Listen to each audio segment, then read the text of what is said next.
The Philippine sun beat down on the coastal town of Balete, casting long shadows and illuminating the vibrant colors of the village. The azure sky stretched endlessly, a canvas of tranquility and warmth. Palm trees swayed gently in the breeze, their leaves whispering secrets to the sea. The rustling sound was like a soothing lullaby, a constant reminder of the harmony between land and ocean. The air hung heavy with the salty tang of the ocean, mixed with the sweet aroma of plumeria blossoms. The waves crashed rhythmically against the shore, a symphony of nature that played day and night. The people of Balete lived a simple life, their days governed by the rhythm of the tides and their nights lit by the moon and stars. They fished, farmed, and shared stories under the starlit sky, finding joy in the simplicity of their existence. But beneath the tranquility, an undercurrent of unease rippled through the community. Whispers of strange occurrences and unexplained phenomena spread like wildfire, casting a shadow over the otherwise peaceful village. The elders spoke of the Babaylan, a powerful healer who lived on the outskirts of the village. Her presence was both a comfort and a source of fear, a paradox that the villagers had come to accept. The Babaylan was a woman of mystery, revered and feared in equal measure. Her eyes held the wisdom of ages, and her voice carried the weight of countless generations. Her knowledge of herbs and ancient rituals was unmatched, and it was said that she could communicate with the spirits that dwelled in the forests and the seas. She performed rituals by the sea, her chants blending with the sound of the waves. She was a source of both hope and trepidation.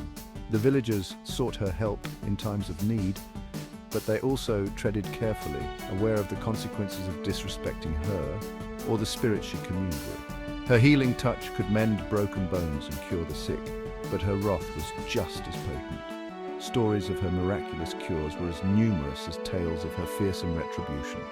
Those who dared to disrespect her or the spirits she commanded often met with misfortune. Ominous weather and unexplained accidents were attributed to her displeasure. Generations of villagers had passed down tales of the Babaylan's power.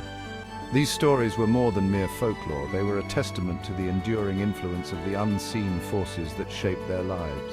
Some whispered of men driven mad by her curses, their minds haunted by visions of vengeful spirits. These tales served as a stark reminder of the Babaylan's formidable power. Others spoke of crops withering and livestock falling ill after a slight against the revered healer.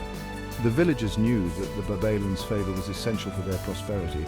These stories, passed down through generations, were more than mere folklore. They were warnings, cautionary tales meant to instill respect for the unseen forces that governed their lives. The elders ensured that these tales were never forgotten. They were warnings, cautionary tales meant to instill respect for the unseen forces that governed their lives. The children listened with wide eyes, absorbing the lessons of their ancestors. The younger generation, however, dismissed these tales as mere superstition. They were more interested in the modern world, with its gadgets and conveniences. The modern world, with its logic and reason, had begun to chip away at the foundations of their ancestors' beliefs. Smartphones and the internet brought new ideas, challenging the old ways, but the elders knew better. They had seen too much to dismiss the old stories. Their knowing expressions spoke of a deep understanding that transcended the rationale. They knew that some things were best left undisturbed, and the Babaylan was one of them. Her presence was a reminder of the delicate balance between the seen and the unseen, a balance that the villagers of Balete respected and revered. The arrival of Carlos, a young and ambitious anthropologist, disrupted the delicate balance of Balete. His presence was like a ripple in a still pond, causing subtle yet undeniable disturbances in the fabric of the village life. He had journeyed from the bustling city of Manila armed with his notebooks and camera, eager to document the folklore and traditions of the coastal town. The contrast between the urban chaos he left behind and the serene simplicity of Balete was stark. Yet Carlos was undeterred. He had heard whispers of the Babaylan and her supposed powers, and a skeptical smirk played on his lips. To him, these were just stories, exaggerated over time, and he was determined to uncover the truth. Carlos saw himself as a man of science, a champion of logic and reason. He believed that every phenomenon had a rational explanation, and he was here to find it. He scoffed at the villagers' tales, dismissing them as mere superstition. To him, the stories of the Babaylan were nothing more than the product of overactive imaginations and a lack of education. He believed that the Babaylan's powers could be explained away as clever tricks or the placebo effect. Carlos was convinced that with enough investigation he could debunk these myths. His goal, he proclaimed, was to debunk the myths surrounding the Babaylan and reveal the truth behind her supposed abilities. He saw himself as a crusader for truth, ready to challenge the status quo. You must be careful, young man. The Babaylan is not to be trifled with. The elder's voice was filled with a mix of caution and fear, a warning born from years of experience. The villagers, accustomed to the reverence afforded to the Babaylan, were taken aback by Carlos's arrogance. They had never encountered someone so openly dismissive of their deeply held beliefs. They tried to warn him, their voices laced with concern, but their words fell on deaf ears. Carlos was too wrapped up in his mission to heed their warnings. The elders shook their heads, their faces etched with worry. They had seen outsiders come and go, but none as determined to challenge their traditions as Carlos. They knew the dangers of underestimating the unseen, but Carlos, blinded by his skepticism, refused to see. He was confident in his scientific approach and dismissed their concerns as mere fear of the unknown. These are just old wives' tales. I'll show you the truth. Carlos's voice was filled with conviction, his confidence unshaken by the villagers' warnings. Carlos, undeterred, set about his task with zeal. He was meticulous in his approach, documenting every story, every detail, convinced that he would find the evidence he needed to disprove the myths. He interviewed the villagers, meticulously recording their stories while dismissing their warnings about the Babaylan. Each interview was a step closer to what he believed would be a groundbreaking revelation. He saw himself as a liberator, freeing them from the shackles of their unfounded fears. Carlos believed that by exposing the truth, he would be doing the villagers a great service. He was determined to prove that the Babaylan was nothing more than a charlatan, a master manipulator who preyed on the superstitions of the ignorant. His determination was unwavering, his skepticism a shield against the villagers' warnings. He would expose her, he decided, for the fraud he believed her to be.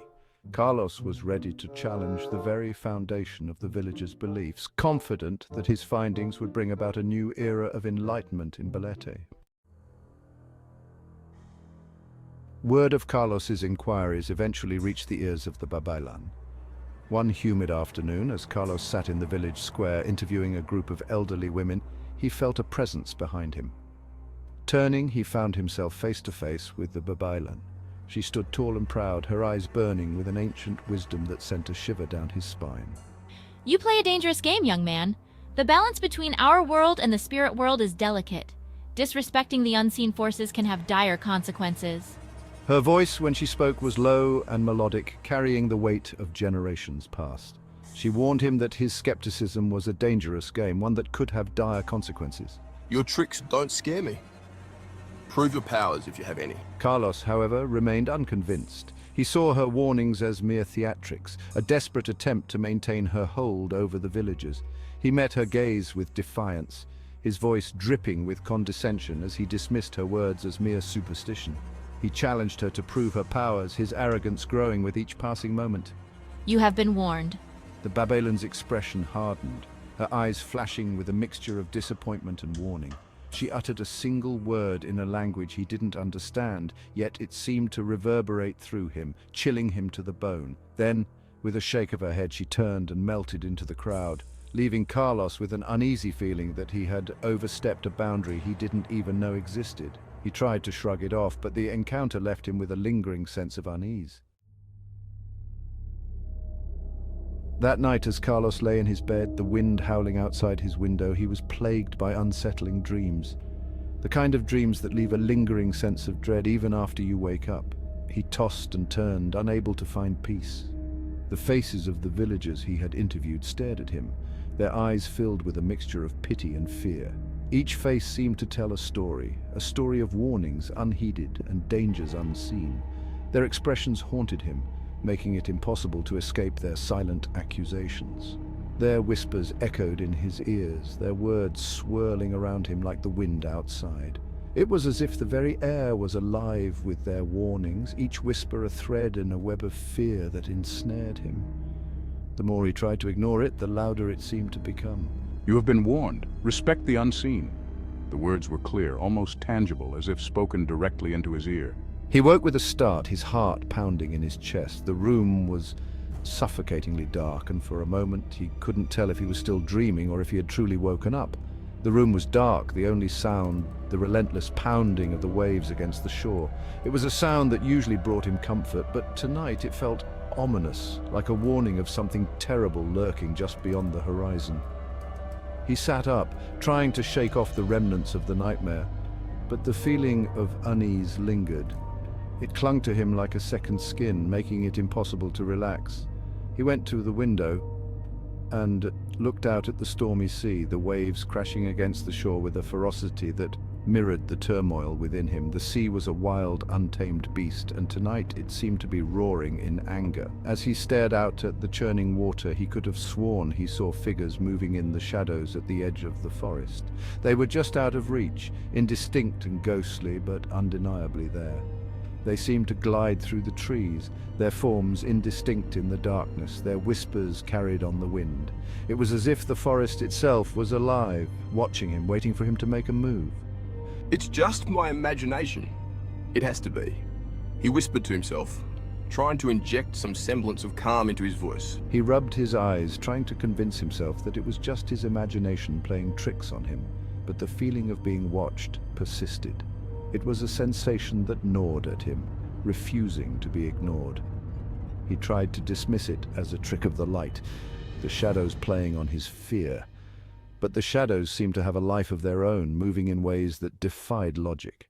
But deep down, a seed of doubt had been planted, a doubt that grew with each passing second, feeding on his fear and uncertainty. The certainty he had arrived with, the unshakable belief in logic and reason, had begun to crack.